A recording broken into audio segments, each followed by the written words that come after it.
السلام علیکم ورحمۃ اللہ وبرکاتہ۔ آج ہم قرآن مجید کا سورۃ بقرہ کا صفحہ نمبر 18 پڑھیں گے۔ سبسکرائب کریں، لائک کریں، شیئر ضرور کریں، بیل آئکن کو پریس کریں۔ تو شروع کرتے ہیں۔ اعوذ باللہ من الشیطان الرجیم، بسم اللہ الرحمن الرحیم۔ أَوَكُلَّمَا عَاهَدُوا عَهْدًا نَبَذَهُ فَرِيقٌ مِّنْهُمْ بَلْ أَكْثَرُهُمْ لَا يُؤْمِنُونَ وَلَمَّا جَاءَهُمْ رَسُولٌ مِّنْ عِندِ اللَّهِ مُصَدِّقٌ لِمَا مَعَهُمْ نَبَذَ فَرِيقٌ مِّنَ الَّذِينَ أُوتُوا الْكِتَابَ كِتَابَ اللَّهِ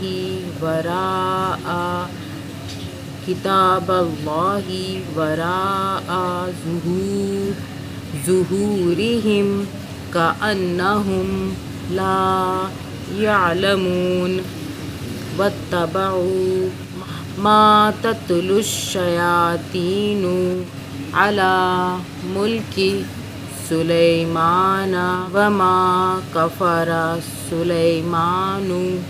وَلَكِنَّ الشَّيَاطِينَ كَفَرُوا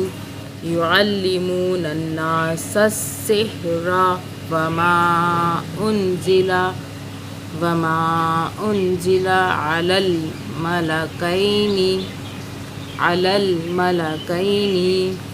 عَلَى الملكين ببابل هاروت وماروت وما يعلمان من أحد حتى يقولا إنما نحن فتنة فلا تكفر فيتعلمون منهما ما يفرقون به بين المرء وزوجه وما هم بضارين به من أحد إلا بإذن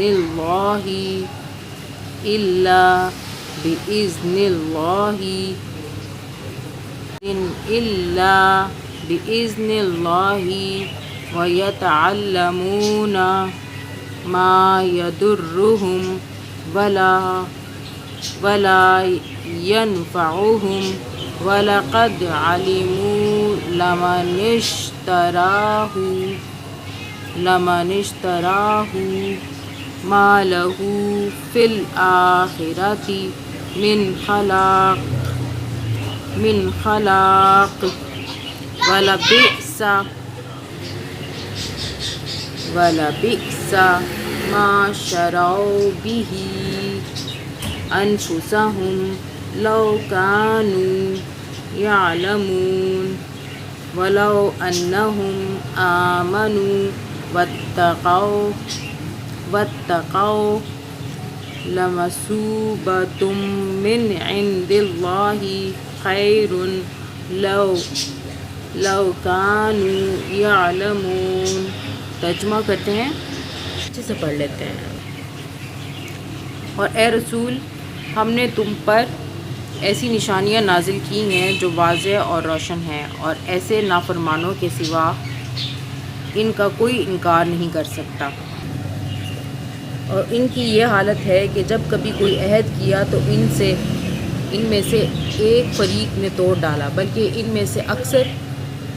تو ایمان ہی نہیں رکھتے۔ اور جب ان کے پاس خدا کی طرف سے رسول محمد صلی اللہ علیہ وآلہ وسلم آیا اور وہ اس کتاب توریت کی جو ان کے پاس ہے تصدیق بھی کرتا ہے، تو ان اہل کتاب کے ایک گروہ نے کتاب خدا کو اپنے پس پشت پھینک دیا، گویا وہ لوگ کچھ جانتے ہی نہیں اور اس منتر کے پیچھے پڑ گئے جس کو سلیمان کے زمانۂ سلطنت میں شیاطین جپا کرتے تھے۔ حالانکہ سلیمان علیہ السلام نے کفر اختیار نہیں کیا، لیکن شیطانوں نے کفر اختیار کیا کہ وہ لوگوں کو جادو سکھایا کرتے تھے، اور وہ یہ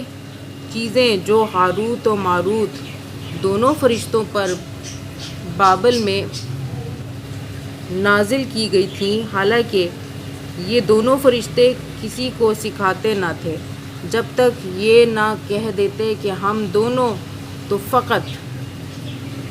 ذریعہ آزمائش ہیں، پس تو اس پر عمل کر کے بے ایمان نہ ہو جانا۔ اس پر بھی ان سے وہ ٹوٹکے سیکھتے تھے جن کی وجہ سے میاں بیوی میں تفرقہ ڈال دیں، حالانکہ بغیر اذان خداوندی وہ اپنی ان باتوں سے کسی کو ضرر نہیں پہنچا سکتے تھے، اور یہ لوگ ایسی باتیں سیکھتے تھے جو خود انہی کو نقصان پہنچاتی تھیں اور کچھ نفع نہ پہنچاتی تھیں، باوجود یہ کہ وہ یہ یقیناً جان چکے تھے کہ جو شخص ان برائیوں کا خریدار ہوا وہ آخرت میں بے نصیب ہے، اور وہ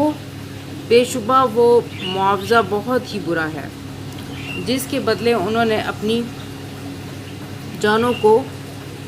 بیچا۔ کاش اسے کچھ سوچے سمجھے ہوتے، اور اگر وہ ایمان لاتے اور جادو وغیرہ سے بچ کر پرہیزگار بنتے تو خدا کی درگاہ سے جو ثواب ملتا وہ اس سے کہیں بہتر ہوتا۔ کاش یہ لوگ اتنا تو سمجھتے۔ حضرت سلیمان کی وفات کے بعد ابلیس نے کچھ جادو درست کیا اور اسے ایک کاغذ پر لکھا اور لپیٹ کر اس کی پشت پر لکھ دیا کہ یہ آصف بن برقیہ نے، جو حضرت سلیمان کے وزیر تھے، حضرت سلیمان علیہ السلام کی بادشاہی کے واسطے درست کیا ہے، اور یہ علم کے خزانے کا بے بہادر ہے، اور اس کے ذریعے سے ہر ایک مطلب حاصل ہو سکتا ہے۔ اور یہ لکھ پڑھ کر کاغذ حضرت سلیمان علیہ السلام کے تخت کے نیچے دفن کر دیا۔ چند دنوں کے بعد لوگوں کے سامنے اس کو اکھاڑا اور یہ جڑ دیا کہ حضرت سلیمان اسی کی بدولت جن و انس پر حاوی تھے، تم بھی اگر عمل کرو گے تو ویسے ہی ہو جاؤ گے۔ اس پھندے میں سمجھدار لوگ تو نہ آئے مگر سفلے اس کے پابند ہو گئے اور سفلی کرنے لگے۔ اسی کو خدا نے فرما دیا کہ جادو کی نسبت حضرت سلیمان علیہ السلام کی طرف غلط ہے، مطلب حضرت سلیمان علیہ السلام جو ہے وہ جادو نہیں کرتے، یہ سب کارستانی شیطان کی ہے۔ حضرت نوح علیہ السلام کے بعد کسی پیغمبر کے زمانے میں ان کی قوم نے جادوگری میں خوب مشق بہم پہنچائی، اور اس کی بدولت خدا جانے کیا کیا شرارتیں شروع کر دیں۔ دینی امور کو بالائے طاق رکھ کر جادو کے بندے ہو گئے۔ خداوند عالم نے اس وقت دو فرشتوں ہاروت و ماروت کو آدمی کی صورت میں شہر بابل میں بھیج دیا تاکہ ان لغو ڈھکوسلوں سے روکیں۔ جب وہ دونوں زمین پر آئے تو لوگوں کو جادو کی حقیقت سے آگاہ کر دیا، اور اس زمانے پیغمبر کو ایک عمل بتایا کہ وہ لوگوں کو سکھا دیں کہ اس کی وجہ سے جادو کو دفع کر سکیں، اور یہ بھی سمجھا دیا کہ اس کی بدولت لوگوں کو ضرر نہ پہنچانا۔ چونکہ حضرت رسول خدا کے زمانے کے یہودی بھی اپنی کتاب توریت کو پس پشت ڈال کر ٹوٹکے ٹونے کے پیچھے پڑ گئے تھے اور اسی کو عین دین سمجھتے تھے۔ اسی وجہ سے خدا نے اس کی کلئی کھول دی اور بتا دیا کہ یہ سب ڈھکوسلے ہیں، اس پر اعتماد نہ کرنا۔ حضرت سلیمان کے دین میں جادو کرنے سے جادوگر کی بیوی اس پر حرام ہو جاتی تھی۔ حضرت سلیمان علیہ السلام کے دین میں جادو کرنے سے جادوگر کی بیوی اس پر حرام ہو جاتی تھی۔